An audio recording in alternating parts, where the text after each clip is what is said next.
Morning. हमने कल दो प्रोसेस डिस्कस किए थे। एक हमने किया था आइसोकोरिक और दूसरा प्रोसेस हमने किया था आइसोबेरिक। आइसोकोरिक प्रोसेस के अंदर हमने ये पढ़ा था कि वॉल्यूम कांस्टेंट रहता है और वॉल्यूम की चेंज नहीं होती, इसलिए उसमें वर्क नहीं होता। ठीक है।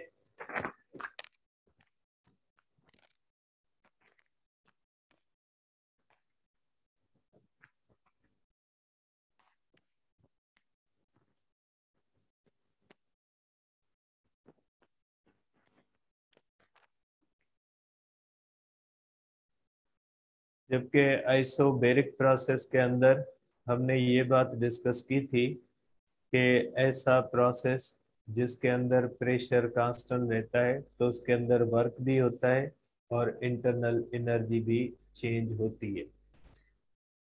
एक बात याद रखिएगा बेटा कि जो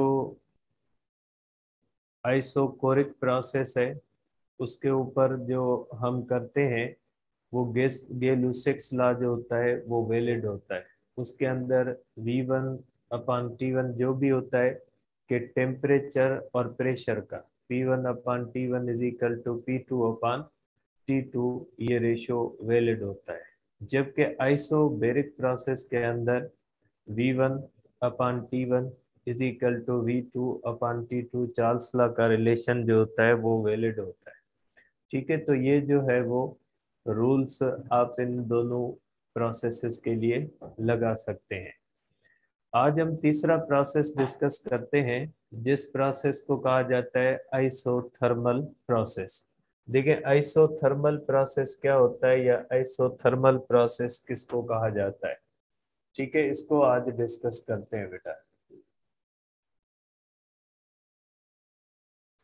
आइसोथर्मल प्रोसेस। ठीक है, आइसोथर्मल प्रोसेस का मकसद है process which takes place process which takes place at constant temperature। ऐसा प्रोसेस जिसके अंदर टेम्परेचर कांस्टेंट रहता है। ठीक है, ऐसे प्रोसेस को हम क्या कहते हैं, आइसोथर्मल प्रोसेस। ये एक ऐसा प्रोसेस होता है जिसके अंदर किसी भी थर्मोडायनेमिक सिस्टम को हम हीट देते हैं लेकिन उसका टेम्परेचर हमें कांस्टेंट रखना है। तो अब इस प्रोसेस को दो तरह से आप देख सकते हैं बेटा। एक हम करते हैं आइसोथर्मल एक्सपेंशन। ठीक है, एक होती है हमारे पास आइसोथर्मल एक्सपेंशन। अब देखिए आइसोथर्मल एक्सपेंशन के अंदर क्या होता है कि कोई भी सिस्टम होता है उसका वॉल्यूम इंक्रीज होता है। अगर उसका वॉल्यूम इंक्रीज हो तो हम कहेंगे वो आइसोथर्मल एक्सपेंशन होगी। एक्सपेंशन के अंदर किसी भी थर्मोडायनेमिक सिस्टम का वॉल्यूम बढ़ता है एट कांस्टेंट टेम्परेचर। सपोज करें अगर इस तरह से हम करते हैं इसको कि हमारे पास एक थर्मोडायनेमिक सिस्टम है। सपोज करें ये हमारे पास एक थर्मोडायनेमिक सिस्टम है।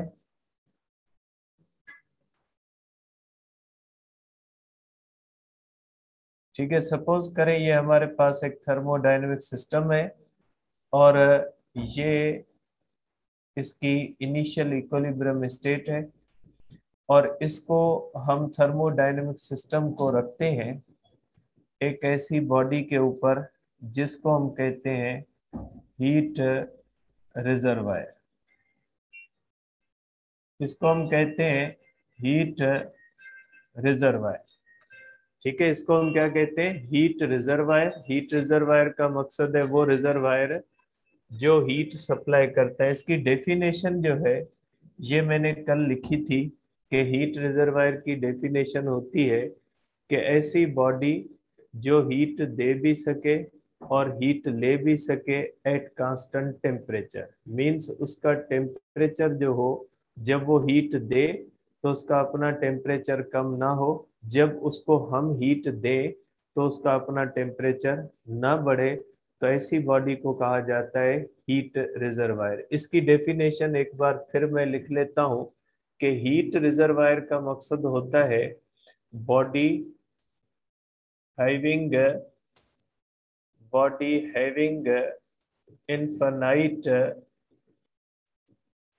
Thermal capacity. मीन्स ऐसी बॉडी जिसकी हीट को एब्जॉर्ब करने की कैपेसिटी इनफाइनाइट हो।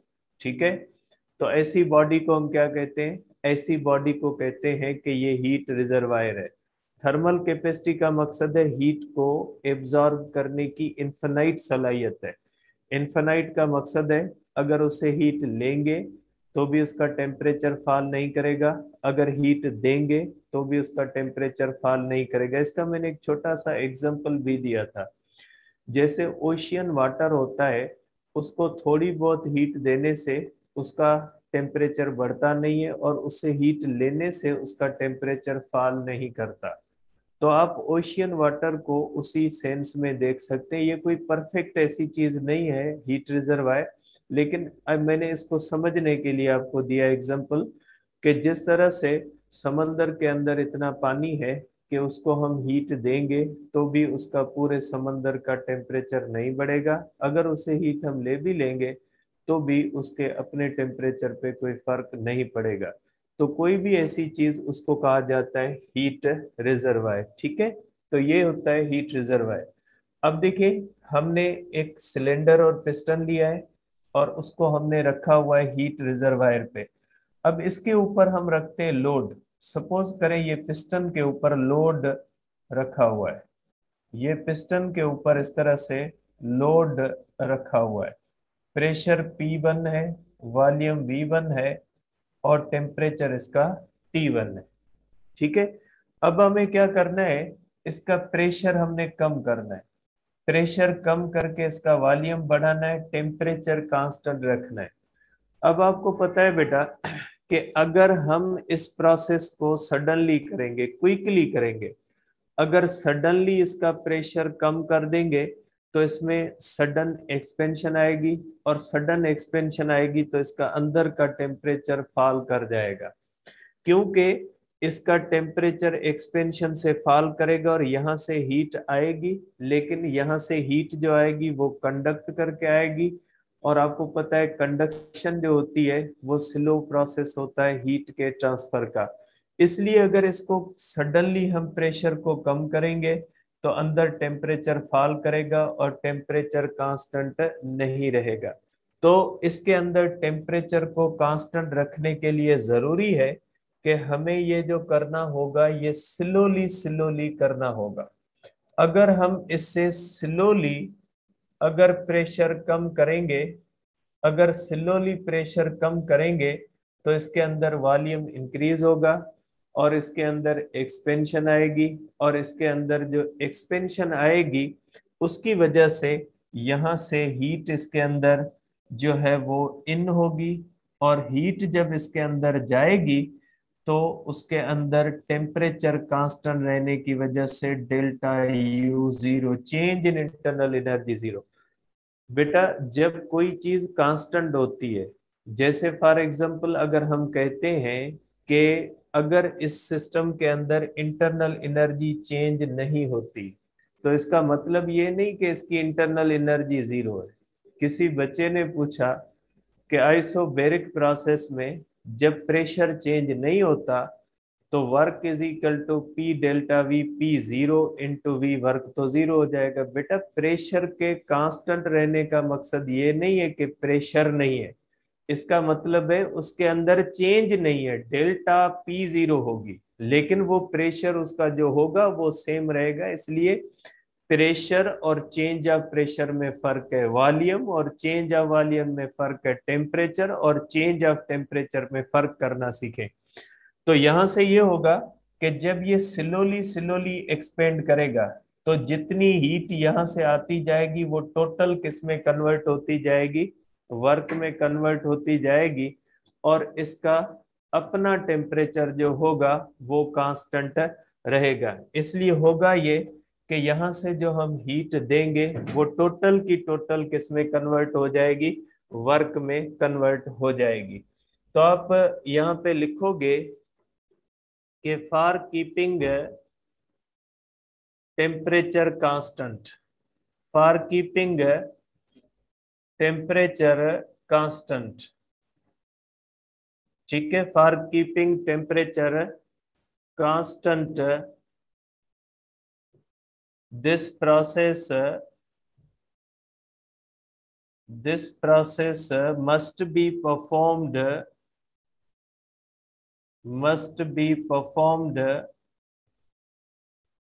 very slowly। ये जो है वो स्लोली परफॉर्म करेंगे तो जितनी हीट यहाँ से जाएगी वो टोटल की टोटल किस में चली जाएगी, वर्क में चली जाएगी। और चेंज ऑफ इंटरनल एनर्जी जो होगी वो जीरो हो जाएगी इसके अंदर, प्रोसेस के अंदर। तो आप कहोगे कि अगर आपने ये प्रोसेस करना है, ऐसा प्रोसेस जिसके अंदर आपने थर्मोडायनेमिक सिस्टम को हीट देनी है, उसका वॉल्यूम चेंज करना है लेकिन कांस्टेंट टेम्परेचर पे, तो ऐसे प्रोसेस को आप स्लोली परफॉर्म करोगे, हीट दोगे, स्लोली एक्सपेंड करोगे, तो ये प्रोसेस होगा, क्विकली नहीं होगा। क्विकली क्यों नहीं होगा उसका मैंने आपको रीजन भी बता दिया, क्योंकि अगर ये क्विकली यहां से एक्सपेंशन होगी तो अंदर अचानक टेम्परेचर फॉल करेगा और इतनी जल्दी यहां से हीट नहीं आएगी जो उस टेम्परेचर को मेंटेन कर सके। इसलिए क्योंकि ये हीट जो हीट रिजर्वायर से अंदर फ्लो होगी वो जो होगी वो कंडक्शन के थ्रू होगी, और कंडक्शन जो होती है वो slowest process of heat transfer होता है। तो आप इसके बारे में कह सकते हैं कि इस प्रोसेस के अंदर, in this process total heat supplied, total heat supplied is converted into work। इसमें टोटल हीट सप्लाइड जो होती है वो किसमें चली जाती है, वर्क के अंदर चली जाती है। देयरफॉर फर्स्ट लॉ क्या कहता है, फर्स्ट लॉ ऑफ थर्मोडायनेमिक्स अगर इसके लिए करें, फर्स्ट लॉ ऑफ थर्मोडायनेमिक्स अगर इसके लिए करें तो वो कहेगा delta Q is equal to delta U plus work इसके अंदर, ठीक है। अब इसके अंदर change in internal energy zero होती है because temperature remains constant, temperature constant रहता है। तो हम कर सकते हैं delta Q is equal to zero plus delta W. आप कर सकते हैं delta Q is equal to delta W, means आपकी टोटल गिवन हीट जो होती है वो 100% वर्क में चली जाएगी, ठीक है। तो आप कह सकते हैं कि इस प्रोसेस के अंदर टोटल हमारी गिवन हीट किस में चली जाएगी, वर्क में चली जाएगी। अब ये जो प्रोसेस होता है अगर इसके लिए हम देखें तो इसके लिए बॉयल्स लॉ वैलिड होगा, क्योंकि बॉयल्स लॉ कहता है कि टेम्परेचर कांस्टेंट रख के अगर प्रेशर को कम करेंगे तो वॉल्यूम बढ़ेगा, अगर प्रेशर को बढ़ाएंगे तो वॉल्यूम कम होगा। डायरेक्ट रिलेशन होता है इफ टेम्परेचर रिमेन्स कांस्टेंट। तो इस प्रोसेस के बारे में आप कहोगे कि इस प्रोसेस के अंदर टोटल हीट सप्लाइड जो होती है वो वर्क में चली जाती है, इसलिए जो है वो इसके लिए बॉयल्स लॉ जो है वो वैलिड है। आप कहोगे इसके लिए कि इस प्रोसेस के अंदर बॉयल्स लॉ वैलिड है,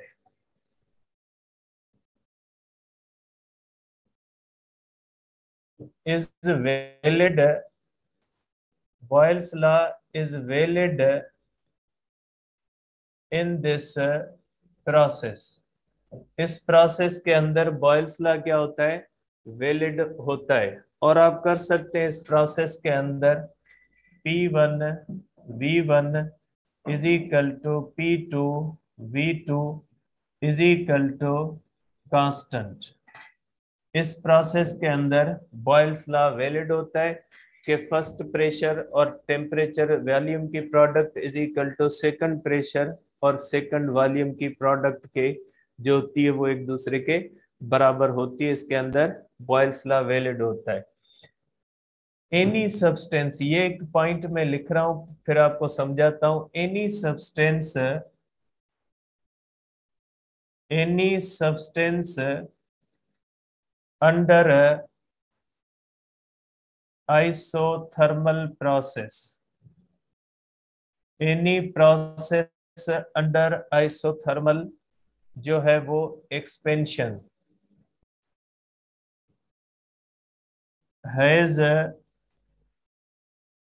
infinite heat capacity. Heat capacity का मकसद क्या होता है, ठीक है, हीट कैपेसिटी क्या होती है या हीट कैपेसिटी का मतलब क्या होता है। हीट कैपेसिटी का मकसद होता है amount of heat required to raise the temperature of substance. मैं यहाँ पे लिख लेता हूँ फिर समझाता हूँ आपको। Heat capacity, amount of heat, amount of heat required to raise temperature of substance up to 1 degree Celsius. कि वो हीट जो किसी भी सब्सटेंस की हीट को 1 डिग्री, मैंने सब्सटेंस क्योंकि हीट कैपेसिटी लिखा है, मैंने ना स्पेसिफिक लिखा है ना मोलर लिखा है, इसलिए स्पेसिफिक के अंदर 1 किलोग्राम लिखते हैं, मोलर के लिए 1 मोल लिखते हैं। मैंने हीट कैपेसिटी लिखा है, हीट कैपेसिटी के अंदर न 1 मोल होता है न 1, ओवरऑल किसी भी बॉडी की टेम्परेचर 1 डिग्री बढ़ा है उसको हीट कैपेसिटी कहा जाता है, कोई भी हो। तो मीन्स अगर आप इसको जितनी भी हीट देते जाओगे वो तो वर्क में कन्वर्ट होती जाएगी। मीन्स आइसोथर्मल एक्सपेंशन में जब कोई सब्सटेंस होगा तो उसका टेम्परेचर जो होगा वो कभी बढ़ेगा नहीं। क्यों नहीं बढ़ेगा, क्योंकि उसकी टोटल सप्लाइड हीट किस में चली जाएगी, वर्क में चली जाएगी। इसलिए आप देते जाओगे वर्क होता जाएगा, उसका कभी भी टेम्परेचर 1 डिग्री नहीं बढ़ना। तो इस सिचुएशन को हम कहते हैं कि जब कोई भी सब्सटेंस अंडर आइसोथर्मल एक्सपेंशन होता है तो उसकी हीट कैपेसिटी इनफाइनाइट हो जाती है, ठीक है। जबकि जैसे आइसोकोरिक प्रोसेस है उसके अंदर हीट कैपेसिटी कम हो जाती है, क्योंकि आइसोकोरिक प्रोसेस में टोटल हीट किस में चली जाती है, चेंज ऑफ इंटरनल एनर्जी में चली जाती है। तो इसलिए आप कहोगे कि इसके अंदर जो है वो इसकी इंटरन जो है वो हीट कैपेसिटी जो होगी वो इनफाइनाइट हो जाएगी। आप देते जाओगे वर्क होता जाएगा, उस सब्सटेंस का टेम्परेचर जो होगा वो बढ़ेगा नहीं, ठीक है। तो आप इस सेंस में इसको देख सकते हैं कि कोई भी सब्सटेंस जो अंडर दिस कंडीशन जा रहा होगा उसकी हीट कैपेसिटी जो होगी वो इनफाइनाइट होगी। जैसे मैं इसका एक आपको एग्जांपल छोटा सा देता हूं कि जब वाटर बॉयल होता है उसका टेम्परेचर 100 डिग्री सेल्सियस बनता है तो उसकी स्टेट चेंज होना शुरू हो जाती है। फिर वाटर को 100 डिग्री सेल्सियस पे जब आप हीट देते जाओगे तो वाटर का तो टेम्परेचर कभी 101 नहीं होगा, क्योंकि वाटर 100 के बाद वेपर्स में चला जाएगा और उसकी फिर वहां पे हीट कैपेसिटी बढ़ेगी नहीं, सॉरी उसका टेम्परेचर बढ़ेगा नहीं, तो वहां पे हीट कैपेसिटी इसकी इनफाइनाइट हो जाती है, स्पेसिफिक कंडीशन के अंदर होती है। जैसे वाटर जब कूल डाउन होता है और वाटर जब आइस में कन्वर्ट हो रहा होता है तो भी जब स्टेट चेंज हो रही होती है किसी भी सब्सटेंस की तो आपको पता है वहां पे उसका टेम्परेचर चेंज नहीं होता। फिर आप उसको जितनी भी हीट देते जाते हो वो उसकी स्टेट चेंज करने के अंदर चली जाती है। फिर वहां पे यही सिचुएशन होती है कि उस सब्सटेंस की हीट कैपेसिटी जो होती है वो इनफाइनाइट हो जाती है, ठीक है। और भी एग्जांपल्स हैं जो मैं आपको रिटन फॉर्म में भेजता हूं बेटा, ठीक है। तो ये हो गया हमारे पास बेटा जो है वो आइसोथर्मल एक्सपेंशन। अब आइसोथर्मल एक्सपेंशन के अंदर अगर इसका इंडिकेटर डायग्राम हम बनाए, कि इसका अगर इंडिकेटर डायग्राम बनाए आप, इंडिकेटर अगर indicator diagram means PV diagram अगर हम बनाए, तो पीवी डायग्राम अगर हम बनाए तो इसका आइसोथर्मल एक्सपेंशन का इस तरह से बनेगा बेटा। सपोज करें ये प्रेशर एक्सिस है और ये हमारे पास है वॉल्यूम एक्सिस है इस तरह से, ठीक है बेटा। देखें प्रेशर P1 जो है ये ज्यादा है, ठीक है। जब प्रेशर ज्यादा होता है तो वॉल्यूम बेटा कम होता है, ये हो गया वॉल्यूम 1। अब इसको अगर दोनों लाइंस को हम आपस में मिलाएं तो बेटा ये हो जाएगा इस तरह से। मैं इसको थोड़ा थिन बना रहा हूं ताकि ये ओवरलैपिंग ना हो, ठीक है। और अगर बेटा प्रेशर बढ़ के कम होके P2 हो जाए, एक्सपेंशन में प्रेशर P2 बेटा कम हो जाता है, तो वॉल्यूम बढ़ के क्या हो जाएगा, वॉल्यूम बढ़ के V2 हो जाएगा बेटा, ठीक है। जब प्रेशर ज्यादा होता है तो वॉल्यूम कम होता है, जब प्रेशर कम हो जाएगा तो वॉल्यूम क्या हो जाएगा बेटा, बढ़ जाएगा। इसको भी आप यहाँ पे बना सकते हैं बेटा, आप इसको इस तरह से बना सकते हैं, इस तरह से, ठीक है।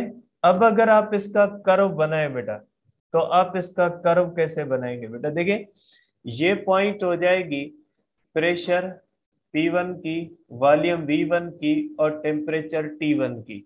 ये पॉइंट किसकी बन जाएगी, प्रेशर P2 की, वॉल्यूम V2 की और टेम्परेचर T1, क्योंकि इसके अंदर टेम्परेचर कांस्टेंट रहता है। अब अगर ये लाइन बनाओगे तो आप सीधी नहीं बनाओगे, ये कर्व्ड लाइन बनेगी इस तरह से, क्योंकि मैंने सिर्फ 2 पॉइंट्स बनाई है। अगर बीच में आप पॉइंट्स बनाओगे सीधी नहीं बनेगी, ये कर्व्ड लाइन बनेगी और इसका एरो नीचे की तरफ होगा, क्योंकि हम प्रेशर P1 से किस तरफ आ रहे हैं, इस तरफ आ रहे हैं। तो याद रखिएगा कि आइसोथर्मल एक्सपेंशन का एरो जो होगा वो नीचे की तरफ होगा। आइसोथर्मल एक्सपेंशन का एरो जो होता है ये किस तरफ होता है बेटा, नीचे की तरफ होता है। तो ये हो जाएगा ग्राफ, और ये जो एरिया अंडर कर्व होगी बेटा, ये होगी एरिया अंडर कर्व बेटा। ये एरिया अंडर कर्व जो होगी, ये एरिया इज इक्वल टू हो जाएगी बेटा किसके, वर्क के। ये एरिया अंडर कर्व किसके बराबर हो जाएगी बेटा, वर्क के बराबर होगी। तो ये इंडिकेटर डायग्राम है इसके अंदर। अगर इसको आप इस तरह से करें तो जब आइसोथर्मल एक्सपेंशन होती है बेटा, तो इसके अंदर वर्क हम लेते हैं बेटा पॉजिटिव, ठीक है, क्योंकि ये एक्सपेंशन है तो वर्क यहाँ पे पॉजिटिव होता है। और टेम्परेचर अगर हम देखें बेटा, तो टेम्परेचर इसके अंदर कांस्टेंट होता है, ठीक है। और चेंज ऑफ इंटरनल एनर्जी इसके अंदर 0 होती है, चेंज ऑफ टेम्परेचर भी 0 होता है, और इंटरनल एनर्जी इसके अंदर कांस्टेंट रहती है। इसके अंदर हीट इज सप्लाइड, ठीक है, इसके अंदर हीट होती है, और इसके अंदर जो वर्क होता है, work is done on the cost of heat supplied. Heat supplied की कास्ट पे इसमें वर्क होता है, ठीक है। Work is done on the cost of heat supplied. तो ये हो गया हमारे पास बेटा आइसोथर्मल एक्सपेंशन, ठीक है। आइसोथर्मल एक्सपेंशन का मकसद है ऐसा प्रोसेस जो प्रोसेस कांस्टेंट टेम्परेचर पे हो, जिसके अंदर हमारी टोटल गिवन हीट जो होती है वो कन्वर्ट हो जाए वर्क में। अब इसकी बहुत ही इंपॉर्टेंट एक बात होती है। इसकी इंपॉर्टेंट बात ये है, ये बेटा इसको आप ध्यान में रखोगे कि this process can not be performed practically. बेटा इसको प्रैक्टिकली आप परफॉर्म नहीं कर सकते, because in all real processes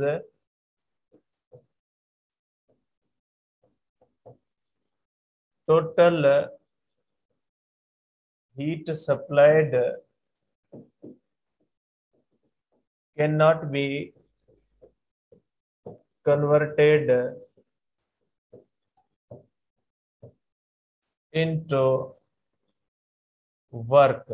total heat supplied जो है वो वर्क में कन्वर्ट नहीं हो सकती, क्योंकि सम पार्ट डिसिपेट होता है।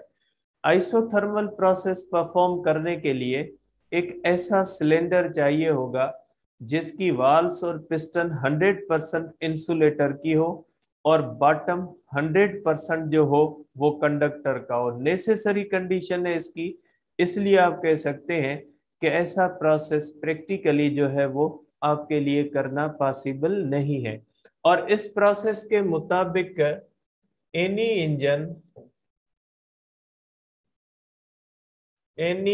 Engine working on this process can convert 100% heat into work. ये 100% हीट जो है वो किस में कन्वर्ट कर सकता है, वर्क में कर सकता है। मींस इसकी इफिशिएंसी जो होगी, ऐसे हमारे पास जो इंजन होगा इसकी इफिशिएंसी जो होगी, इसकी इफिशिएंसी इज इक्वल टू 100% होगी। ठीक है, तो ये हो गया हमारे पास बेटा आइसोथर्मल एक्सपेंशन। ठीक है, अब हम करते हैं बेटा आइसोथर्मल कंप्रेशन। अब आइसोथर्मल कंप्रेशन के अंदर क्या होता है बेटा,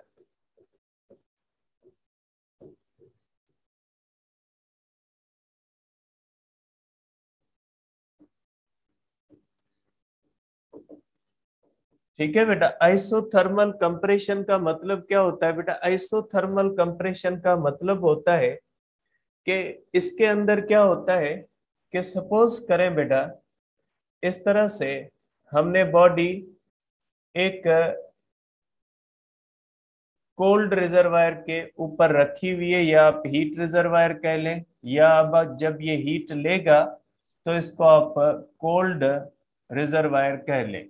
कोल्ड रिजर्वायर का भी मकसद वही सेम हीट रिजर्वायर वाला होता है। हीट रिजर्वायर जब हीट देता है तो उसको हीट रिजर्वायर कहते हैं, जब वो हीट लेता है तो उसको कोल्ड रिजर्वायर कहते हैं।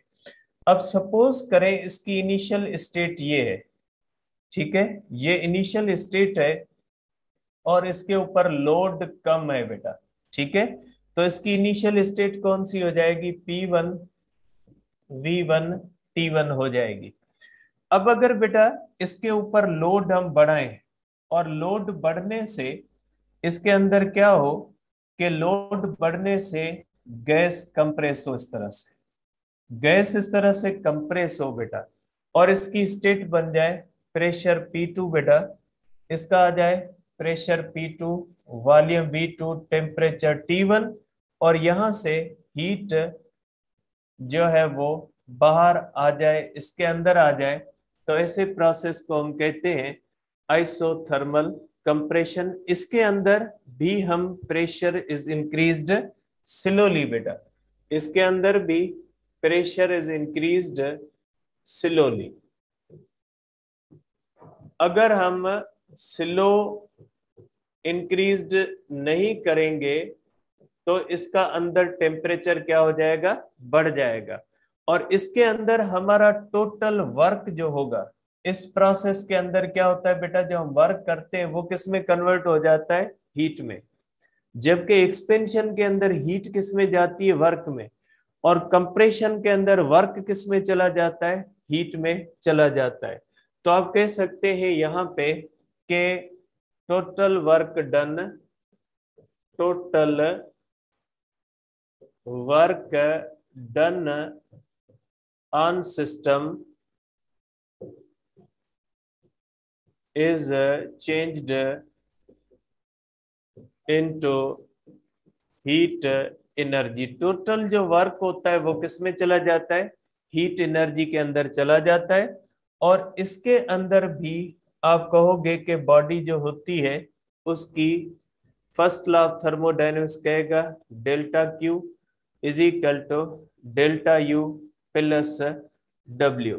ठीक है, तो इसके अंदर भी चेंज ऑफ इंटरनल एनर्जी जो होगी वो जीरो के बराबर होगी, therefore delta Q is equal to W हो जाएगा, क्योंकि चेंज इन इंटरनल एनर्जी इसके अंदर भी जीरो होगी। तो इसके अंदर भी हम कहेंगे कि heat capacity of substance becomes infinite. इसके अंदर भी इनफाइनाइट होगी, क्योंकि आप जितना भी वर्क करते रहोगे उसका टेम्परेचर इंक्रीज नहीं होगा। ठीक है, तो अब अगर इसका ग्राफ हम करें कंप्रेशन का, के पीवी या इंडिकेटर डायग्राम अगर इसका हम बनाएं, अगर हम इसका इंडिकेटर डायग्राम बनाएं तो वो किस तरह से बनेगा बेटा। अब ये इस तरह से बनेगा कि ये देखें, ये प्रेशर एक्सेस है और ये हमारे पास है वॉल्यूम एक्सेस। तो प्रेशर एक्सेस और वॉल्यूम एक्सेस है इस तरह से बेटा। इसके अंदर प्रेशर P1 बेटा कम है और वॉल्यूम V1 बेटा ज्यादा है, और प्रेशर P2 ज्यादा है इसके अंदर, तो वॉल्यूम V1 जो है इसके अंदर बेटा, सॉरी वॉल्यूम V2 इसके अंदर कम है बेटा। ठीक है, अब अगर इसका ग्राफ हम बनाए बेटा, तो हम इसका ग्राफ बेटा देखें, प्रेशर P1 है तो वॉल्यूम कौन सा है, वॉल्यूम हो जाएगा V1। प्रेशर P2 है तो वॉल्यूम कौन सा हो जाएगा बेटा, वॉल्यूम हो जाएगा V2 बेटा। ठीक है, तो ये हो जाएगा हमारे पास बेटा pressure P1, volume V1, temperature T1, और ये हो जाएगा हमारे पास pressure P2, volume V2, temperature T1। अब अगर इसका ग्राफ बनाएंगे बेटा तो इसका भी कर्व्ड लाइन ही बनेगा इस तरह से, लेकिन ये जो एरो होगा बेटा ये ऊपर की तरफ होगा। एरो ऊपर की तरफ इसलिए होगा क्योंकि हम कम प्रेशर से ज्यादा प्रेशर की तरफ जा रहे हैं। तो इसके अंदर हम कहेंगे कि ये जो होगा आइसोथर्मल कंप्रेशन है बेटा। ठीक है, और इसके अंदर भी ये एरिया जो होगी, इसके अंदर भी बेटा ये जो एरिया होगी, ये एरिया जो होती है ये is equal to work done on system होगी बेटा। वो होगी वर्क डन बाय सिस्टम बेटा। ठीक है, ये होगी बाय सिस्टम और वो होगी ऑन सिस्टम बेटा।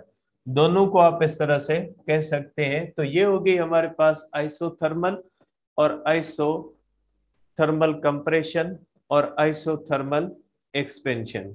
ठीक है, तो इसके अंदर भी जो वर्क होता है वो टोटल किस में कन्वर्ट हो जाता है, हीट के अंदर कन्वर्ट हो जाता है, जो हम इस सिस्टम के ऊपर हम वर्क करते हैं बेटा। ठीक है, अब इसके बाद हम चलते हैं बेटा हमारे नेक्स्ट जो है वो प्रोसेस के ऊपर, जिसको कहा जाता है बेटा एडियाबेटिक प्रोसेस बेटा। इसको हम कहते हैं बेटा एडियाबेटिक प्रोसेस। अब एडियाबेटिक प्रोसेस का मतलब क्या होता है बेटा, एडियाबेटिक प्रोसेस का मकसद है ऐसा प्रोसेस बेटा, देखिए इससे पहले हम 3 प्रोसेस कर चुके हैं बेटा। आइसोकोरिक में हमने हीट दी, वर्क नहीं हुआ, लेकिन हमने हीट दी। आइसोबेरिक के अंदर हमने हीट दी, वर्क हुआ। आइसोथर्मल के अंदर हमने हीट दी, वर्क हुआ। इससे पहले जो तीन प्रोसेसेस हैं वो तीनों प्रोसेसेस हीट से डील करते हैं, उन तीनों प्रोसेसेस के अंदर हीट हम देते हैं। ठीक है, फिर आइसोबेरिक और आइसोथर्मल में वर्क होता है, बाकी प्रोसेसेस के अंदर वर्क नहीं होता। तो आइसोथर्मल और आइसोबेरिक के अंदर जो वर्क होता है वो on the cost of heat supplied होता है, लेकिन आइसोकोरिक के अंदर तो वर्क नहीं होता। तो बेटा एक ऐसा प्रोसेस भी है जिसके अंदर जरूरी नहीं है कि हम हीट सप्लाई करें, बगैर हीट सप्लाइड के भी वर्क हो सकता है। तो ऐसा प्रोसेस जिसके अंदर बगैर हीट सप्लाई के भी वर्क हो सकता है, तो ऐसे प्रोसेस को हम कहते हैं कि ये एडियाबेटिक प्रोसेस है। एडियाबेटिक प्रोसेस का मतलब क्या हुआ बेटा? Process in which no heat flows in or out of system। ऐसा प्रोसेस जिसमें हीट न दे, तो क्या हम हीट नहीं देंगे तो वर्क हो सकता है या नहीं हो सकता? अब इसको देखते हैं, क्योंकि ये कैसा प्रोसेस होता है जो आइसोलेटेड कह ले आप इसको। अगर कोई आइसोलेटेड प्रोसेस है, उसके अंदर कोई हीट न आ सकती है न जा सकती है। सपोज करें एक ऐसा प्रोसेस होता है। अब इसके अंदर भी दो प्रोसेस हम डिस्कस करेंगे। एक प्रोसेस हम डिस्कस करेंगे adiabatic expansion.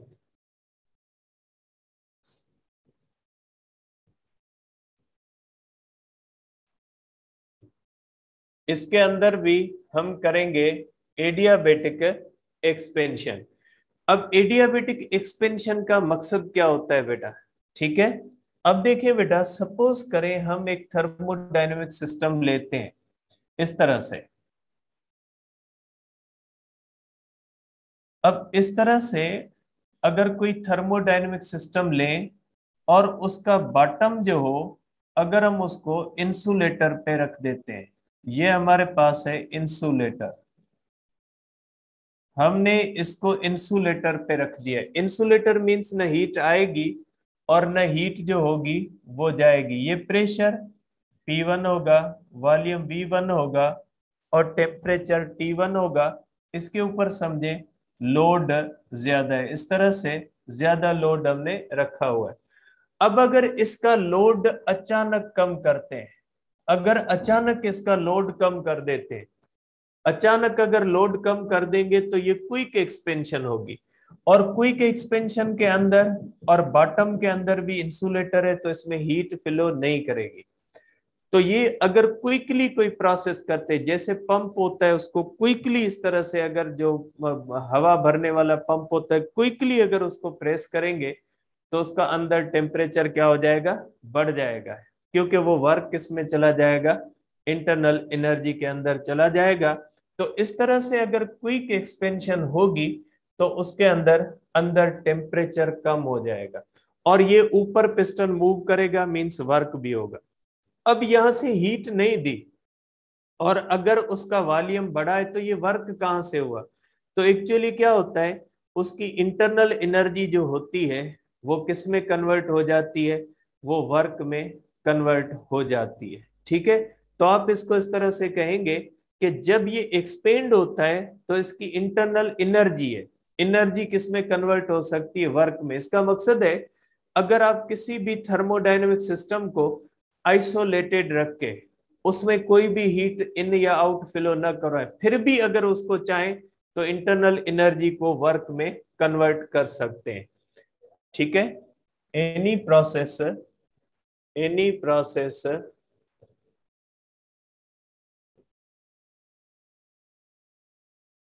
any process in which expansion occurs very quickly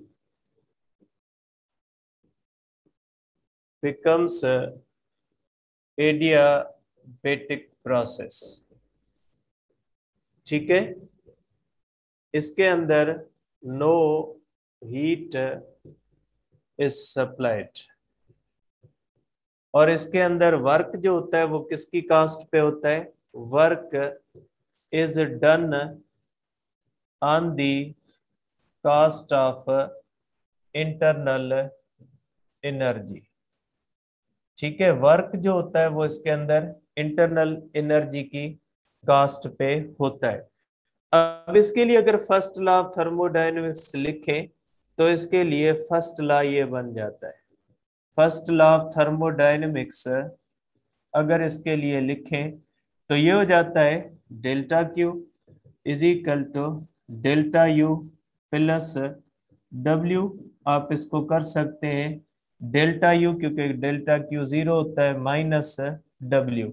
अब सिंध और केपी के अंदर माइनस लिखा हुआ है, पंजाब के अंदर प्लस लिखा हुआ है। ठीक है, तो दोनों कंडीशंस दी हुई है दोनों बुक्स के अंदर, आप देख लीजिएगा। इक्वेशन के हिसाब से चेंज इन इंटरनल एनर्जी जो होती है वो is equal to negative of work के आ जाती है। निगेटिव साइन दी गई है इक्वेशन के हिसाब से, क्योंकि 0 होगी मैथमेटिकली ये यहाँ पे निगेटिव साइन आएगी। ठीक है, तो ये हो गई हमारे पास एडियाबेटिक एक्सपेंशन। और एडियाबेटिक एक्सपेंशन के अंदर, एडियाबेटिक के अंदर any substance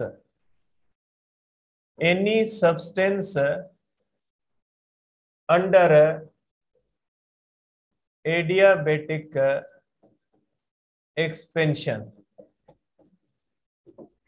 has zero heat capacity।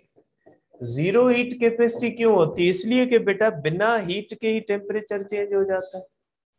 ठीक है, इसको आप प्रोसेस कर लें, एक्सपेंशन की जगह पे आप प्रोसेस कर लें, क्योंकि प्रोसेस जनरल टर्म होगा, फिर बार बार आपको एडियाबेटिक प्रोसेस। ठीक है, उसकी हीट कैपेसिटी 0 होती है। क्यों होती है बेटा? क्योंकि हीट कैपेसिटी का मकसद है amount of heat required to raise temperature. यहाँ पे हीट तो देनी नहीं पड़ती, बगैर हीट के टेम्परेचर चेंज हो जाता है।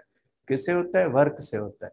सिस्टम वर्क करता है तो कूलिंग प्रोसेस होता है कि गैस कूल हो जाती है, और जब सिस्टम के ऊपर वर्क किया जाता है कंप्रेशन के अंदर, तो जो सब्सटेंस होता है उसका टेम्परेचर जो होता है वो बढ़ जाता है। अब अगर इसका हम इंडिकेटर डायग्राम बनाए, हम इसका इंडिकेटर डायग्राम अगर बनाए तो हम किस तरह से बनाएंगे?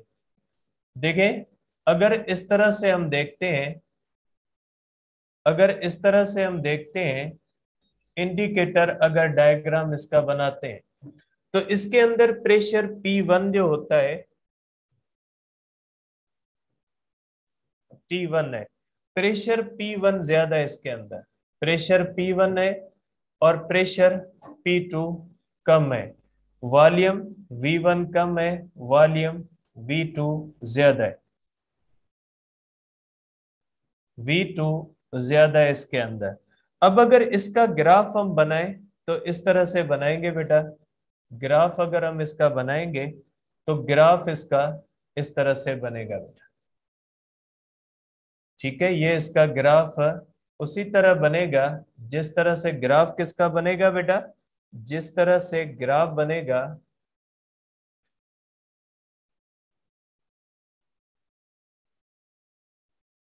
P1 V1 T1 बेटा।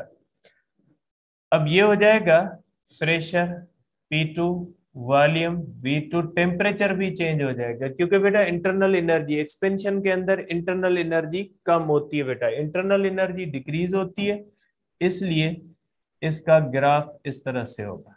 और इसका भी एरो किस तरफ होगा? नीचे की तरफ होगा। इसको आप कहोगे एडियाबेटिक एक्सपेंशन, एडियाबेटिक एक्सपेंशन। ठीक है, ये एडियाबेटिक एक्सपेंशन का ग्राफ है। अब इसके ऊपर बॉयल्स लॉ वैलिड नहीं है, बॉयल्स लॉ वैलिड नहीं है, Boyle's law is not valid. आप ये नहीं समझे ग्राफ से कि बॉयल्स लॉ वैलिड होगा, Boyle's law is not valid. इसके अंदर पॉइजन्स लॉ जो होता है वो वैलिड होता है, ठीक है। पॉइजन्स लॉ जो होता है वो वैलिड होता है बेटा। इसके अंदर P V power gamma is equal to constant, ये लॉ लगता है इसके ऊपर, वेयर गामा जो होता है ये होता है Cp upon Cv, molar specific heat at constant pressure over molar specific heat at constant volume. ये आगे पढ़ेंगे, molar specific heat at constant pressure, ठीक है। और Cv होती है molar specific heat at constant volume. इनका रेशो जो होता है वो गामा होता है, तो पॉइजन्स लॉ जो होता है वो इसके ऊपर वैलिड होता है, ठीक है। बॉयल्स लॉ वैलिड नहीं है, इस लॉ के ऊपर जो होता है वो पॉइजन्स लॉ वैलिड होता है। और इसके अंदर जो सिस्टम वर्क करता है ये on the cost of internal energy करता है। अब हमारा नेक्स्ट प्रोसेस है, इसका सेकंड पार्ट है एडियाबेटिक कंप्रेशन, ठीक है। एडियाबेटिक कंप्रेशन, एडियाबेटिक कंप्रेशन, ठीक है। एडियाबेटिक कंप्रेशन के अंदर क्या होता है कि इस तरह से सपोज करें, इस तरह से होता है प्रोसेस। अगर प्रेशर और वॉल्यूम है इस तरह से, ये इंडिकेटर डायग्राम है, और इस तरह से अगर हम बनाए इसका पिस्टन और सिलेंडर, इसके अंदर भी हम इसको किसके ऊपर रखते हैं, इंसुलेटर के ऊपर रखते हैं, इंसुलेटर के ऊपर रखते हैं। और इसके अंदर P1 है, V1 है, T1 है, प्रेशर कम है। अब अगर प्रेशर बढ़ा के P2 कर दे, वॉल्यूम V2, टेम्परेचर T2, तो जो हम वर्क करेंगे यहाँ पे वो किस में चला जाएगा, चेंज ऑफ इंटरनल एनर्जी में चला जाएगा। Work done on system is converted into internal energy. ये किस में चला जाता है, इंटरनल एनर्जी के अंदर चला जाता है। अब अगर इसका ग्राफ हम बनाए तो प्रेशर P1 बेटा कम है, वॉल्यूम V1 बेटा ज्यादा है, प्रेशर P2 बेटा ज्यादा है, और वॉल्यूम V1 बेटा कम है। अगर इसका बनाओगे तो इसका बेटा इस तरह से बन जाएगा, ये इस तरह से, ये इस तरह से ग्राफ बन जाएगा। और ये जो ग्राफ होगा बेटा ये ऊपर की तरफ होगा ग्राफ, ठीक है, ठीक है। तो ये किस तरफ हो जाएगा बेटा, ये ऊपर हो जाएगा, और ये हो जाएगा एडियाबेटिक कंप्रेशन का ग्राफ बेटा। आपको एक बात बेटा महसूस हुई होगी कि एडियाबेटिक और आइसोथर्मल का प्रोसेस का ग्राफ एक जैसा है, तो इन दोनों में डिफरेंस क्या है बेटा, इन दोनों के अंदर डिफरेंस क्या होता है बेटा, difference between PV diagram of isothermal and adiabatic processes, ठीक है। तो आप इसके अंदर कहोगे कि graph of adiabatic process is more steeper कर दे आप इसको, steeper than graph of isothermal process. ठीक है, स्टीपर का मकसद क्या होता है बेटा, इस तरह से होता है, अगर आप करोगे दोनों का साथ में बनाओ, अगर बेटा दोनों का ग्राफ में साथ में बनाता हूं,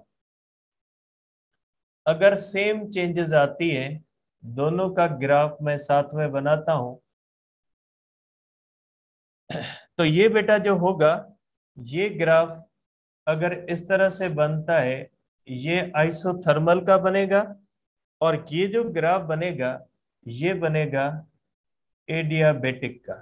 कि देखिए ये थोड़ा इस तरह से हॉरिजेंटल है, ये थोड़ा सीधा है, खड़ा ग्राफ है, तो इस तरह से आप कहोगे कि ये जो ग्राफ है, ठीक है, ये लाइन जो होती है ये आइसोथर्मल को जाहिर करती है, आइसोथर्मल प्रोसेस है, और इसकी जो ये लाइन होती है ये होती है एडियाबेटिक प्रोसेस। एडियाबेटिक प्रोसेस की लाइन स्टीपर होती है किससे, आइसोथर्मल से। तो बेटा ये हमारे दो प्रोसेसेस और कंप्लीट हुए, आज हमारा फर्स्ट लॉ कंप्लीट हुआ, इंशाल्लाह कल से आगे डिस्कस करेंगे।